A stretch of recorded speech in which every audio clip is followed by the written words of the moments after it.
Hello guys! Yesterday the head of Ukrainian intelligence service, Mr. Budanov, celebrated his birthday, and it looks like he celebrated it in Belgorod, because today from the news we'll learn about the successful raid of Ukrainian intelligence officers to Belgorod, Russian Federation. The only thing I want to wish Mr. Budanov for his next birthday is to organize a loud party in Kremlin. My name is Anna and I vlog daily from Ukraine since the start of the brutal Russian invasion. So if you're new to the channel, you support Ukraine, please subscribe and help us fight against Russian propaganda and fake narratives. And my longtime friends, check your subscription status and hit notification button. So today we are going to discuss a successful Ukrainian operation on the territory of Russia.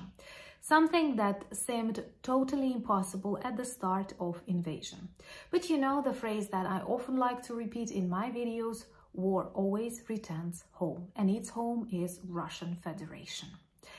It was something difficult to imagine back in 2022, and today we know that a number of such raids were conducted, but most importantly, they are not just for the collection of information, but also for the destruction of the facilities that occupants use for further offensive on Ukraine, and also for neutralizing of some of their people.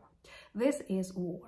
So what we know, Ukrainian intelligence service learned that Russian units close to Ukraine, because Belgorod is the region that borders with Ukraine, were dissatisfied with the level of command, with the level of supplies, and they invited some kind of checking commission from Moscow, and they were getting ready for it. So there were lots of work, they were busy building, doing something, pretending that everything is perfect, and exactly in this moment Ukrainian intelligence officers visited them. Remember to subscribe to demonstrate your solidarity and to observe Ukrainian way to the victory. So, within this really brief but extremely effective raid, Ukrainian agents managed, first of all, to mine the only road that they used to travel to some of the command points in Belgorod region. And we don't know how many people, I mean like orcs, I'm sorry, because these are people who constantly shell Ukraine, who constantly cause destruction and death in my country. So how many people actually travel this mined road, but this will be problematic for them in future, and maybe some have already traveled to hell. Also, they've destroyed a number of the posts that they use for the observation and for the preparation of offensive on Ukraine. Also, the thing that we have to remember, it's extremely important from the psychological point of view. Because for decades, Russia was creating an image of an extremely strong and well-protected country. You all remember the rumors about the second strongest army in the world and now second strongest army in Ukraine. The same is about the protection of Russia, because you can easily travel through their borders, which is a sign of, once again, a dying empire. Another important message that this situation reminds us is the fact that at the beginning of invasion, Putin threatened everyone. If someone ever reaches Russia, targets Russia, shells Russia, immediate nuclear answer. And now we see lots of military objects are on fire in Russia, including strategic military plants like in Chelyabinsk. There planes are destroyed, airfields destroyed, and Ukrainian intelligence officers and other soldiers travel freely to the territory of Russian Federation, and what? Nothing. This is another proof that Putin, together with his big country, is a bully, and we all know that bullies are cowards. The only thing they do, they threaten, they frighten, but at the same time they are hiding. Putin is hiding somewhere in a bunker, or maybe like a couple of Putins are hiding in a couple of bunkers. But same is with their population. They pretend they don't notice the war.